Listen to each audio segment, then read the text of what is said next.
জুলাই গণ অভ্যুত্থান, সেই জুলাই গণ অভ্যুত্থানের আমরা বর্ষপূর্তির দিকে যাব।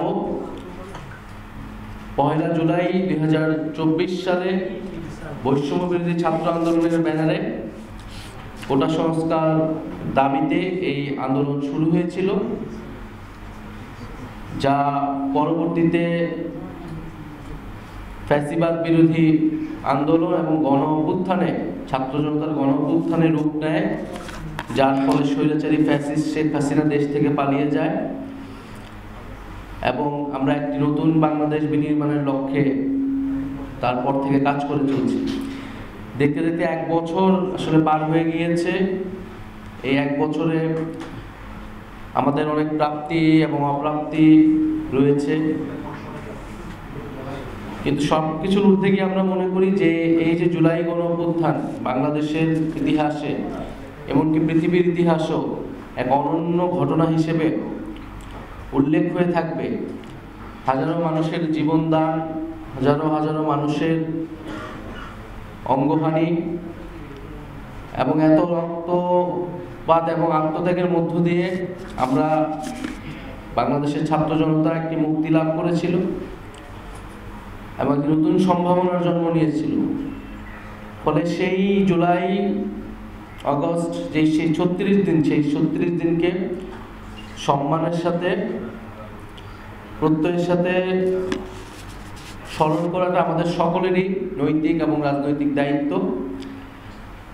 জাতীয় নাগরিক পার্টি এনসিপি জুলাই গণ অভ্যুত্থান থেকে গড়ে ওঠা দল হিসেবে তাদের উপর এই দায়িত্ব আরো অনেক বেশি বর্তায়। আমরা জুলাই গণ অভ্যুত্থান উপলক্ষে জাতীয় নাগরিক পার্টি যে কর্মসূচিগুলো কথা চিন্তা করেছি তা আমি উল্লেখ করছি। আমাদের 1 জুলাই থেকে 30 জুলাই পর্যন্ত আমাদের সারা বাংলাদেশ ব্যাপী আমাদের 64টা জেলায় জুলাই পদযাত্রা হবে। আমরা এই পদযাত্রার নাম দিয়েছি দেশ গড়তে জুলাই পদযাত্রা। আমরা 1 জুলাই শহীদ আবু সাঈদের কবর জিয়ারতের মাধ্যমে এই পদযাত্রাটি শুরু হবে। এটি ক্রমান্বয়ে বাংলাদেশের 64টি জেলা প্রদক্ষিণ করবে। আমরা 64টি জেলায় যাব, আমরা শহীদ পরিবারদের কাছে যাব, শহীদের কবর জিয়ারত করব, আহত যোদ্ধাদের সাথে কথা বলবো এবং অভ্যুত্থানকারী এবং বাংলাদেশের সাধারণ ছাত্র জনতা যারা রয়েছেন তাদের সাথে কথা বলবো। তাদের যে আকাঙ্ক্ষা ছিল জুলাই নিয়ে, সেই আকাঙ্ক্ষার কথা আমরা শুনবো। ফলে মানুষের কাছে যেতে এবং জুলাইকে মানুষের কাছে গিয়ে সাধারণ মানুষের সাথে মিলে স্মরণ করতেই এই কর্মসূচিটি। আমি আবারও বলছি, আমরা 1 জুলাই থেকে 30 জুলাই পর্যন্ত জাতীয় নাগরিক পার্টি এবং আমাদের অভ্যুত্থানের যে নেতৃবৃন্দ সকলেই একসাথে এই পদযাত্রাটি শুরু করবে এবং সারা দেশ প্রদক্ষিণ করে ঢাকায় ফিরবে। ফলে আমরা এই জুলাই গণ অভ্যুত্থানের পরে যে আকাঙ্ক্ষা নিয়ে আমরা বলেছিলাম নতুন বাংলাদেশ, বাংলাদেশ 2.0, আমরা মনে করি সেই বাংলাদেশ বিনির্মাণের কাজ, রাষ্ট্র পুনর্গঠনের কাজটি এখনো চলমান। ফলে সেই দেশ গড়ার লক্ষ্যে দেশ গড়তে জুলাই পদযাত্রা, এটি আমাদের ট্যাগলাইন। এর মধ্যে আমরা 16 জুলাই যেদিন শহীদ আবু সাঈদ শহীদ হন, এই জুলাই গণ অভ্যুত্থানের প্রথম শহীদ, এবং তার শহীদ হওয়ার মধ্য দিয়েই আমাদের যে জুলাই গণ অভ্যুত্থান শহীদের যে মিছিল, সেই মিছিলটি আসলে শুরু হয়েছিল। ফলে সেই দিনকে আমরা বৈষম্য বিরোধী শহীদ দিবস হিসেবে পালন করব এবং সারা দেশে শহীদদের জন্য দোয়া মাহফিল এবং স্মরণসভা অনুষ্ঠিত হবে। বৈষম্য বিরোধী শহীদ দিবস 16 জুলাই। আমরা 3রা আগস্ট, আপনারা জানেন যে 3রা আগস্ট শহীদ মিনারে ফ্যাসিবাদ বিরোধী 1 দফা দিবস ঘোষণা হয়েছিল। আমরা এই বছর 3রা আগস্ট শহীদ মিনারে ছাত্র জনতার জুলাই ঘোষণাপত্র ইশতেহার পাঠ কর্মসূচি অনুষ্ঠিত হবে। আপনারা জানেন যে জুলাই ঘোষণাপত্র যেটি সরকারের দেওয়ার কথা ছিল, আওয়ামী লীগ নিষিদ্ধের আন্দোলনের প্রেক্ষিতে 30 কার্যদিবস বলা হয়েছিল, সেই 30 কার্যদিবস পার হয়ে গিয়েছে। কিন্তু সরকার কোনো ধরনের উদ্যোগ আমরা দেখিনি। এই জুলাই ঘোষণাপত্রের দাবিটি ছিল যারা অভ্যুত্থানকারী ছাত্র নেতৃত্ব তাদের পক্ষ থেকে এই দাবিটি এসেছিল যে জুলাইয়ের ঐতিহাসিক প্রেক্ষাপট, সাংবিধানিক স্বীকৃতি, শহীদদের মর্যাদা ইত্যাদি নিশ্চিত করার জন্য আমাদের এই জুলাই ঘোষণাপত্রটি প্রয়োজন।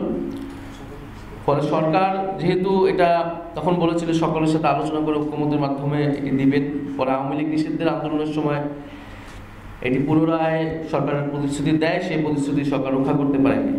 ফলে আমরা মনে করি যে অভ্যুত্থান ছাত্র জনতা করেছেন এবং এই ঘোষণাপত্র আমরা ছাত্র জনতাকে সাথে নিয়ে তাই ৩রা আগস্ট এই ছাত্র জনতার জুলাই ঘোষণাপত্র এবং ইশতেহার কর্মসূচি রাখছি। সারা বাংলাদেশের মানুষের আকাঙ্ক্ষা, তাদের প্রত্যাশা শুনে তাদেরকে সাথে নিয়ে আমরা ৩রা আগস্ট শহীদ মিনারে ছাত্র জনতার জুলাই ঘোষণাপত্র এবং ইশতেহার পাঠ করব এবং ৫ই আগস্ট আমরা ছাত্র জনতার মুক্তি দিবস উদযাপন করব।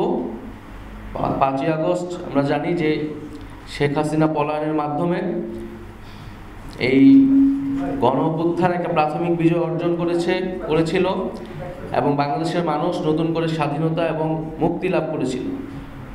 ফলে সেই মুক্তি উদযাপনে আমরা ৫ই আগস্ট ছাত্র জনতার মুক্তি দিবস উদযাপন করব। আমি যদি সংক্ষেপে আরেকবার বলি, ১ জুলাই থেকে ৩০শে জুলাই দেশ গড়তে জুলাই পদযাত্রা, এর মধ্যে ১৬ই জুলাই বৈষম্যবিরোধী শহীদ দিবস পালিত হবে। ৩রা আগস্ট শহীদ মিনারে ছাত্র জনতার জুলাই ঘোষণাপত্র ও ইশতেহার পাঠ, ৫ই আগস্ট ছাত্র জনতার মুক্তি দিবস উদযাপন। এবং আমাদের এই জুলাই পদযাত্রা বাস্তবায়ন কমিটি গঠিত হয়েছে, যে কমিটির যারা পুরো এই পদযাত্রাটি বা এই পুরো জুলাই মাসের কর্মসূচিটি যারা তত্ত্বাবধান করবেন, বাস্তবায়ন করতে কাজ করবেন, এনসিপির পক্ষ থেকে জুলাই পদযাত্রা বাস্তবায়ন কমিটির আহ্বায়ক হিসেবে দায়িত্ব পালন করবেন আমাদের জাতীয় নাগরিক পার্টির উত্তরাঞ্চলের মুখ্য সংগঠক সার্জিস আলম এবং সদস্য সচিব হিসেবে দায়িত্ব পালন করবেন জাতীয় নাগরিক পার্টি এনসিপির যুগ্ম আহ্বায়ক অনিকরা। আমরা হয়তো পূর্ণ কমিটি এবং আমরা কোন রুটে যাব, কোন কোন জেলায় কবে থাকবো, এই বিস্তারিত আমরা হয়তো সোশ্যাল মিডিয়ায় এনসিপির ফেসবুক পেজ থেকে আমরা এটা আপনাদের উন্মুক্ত করে দেব।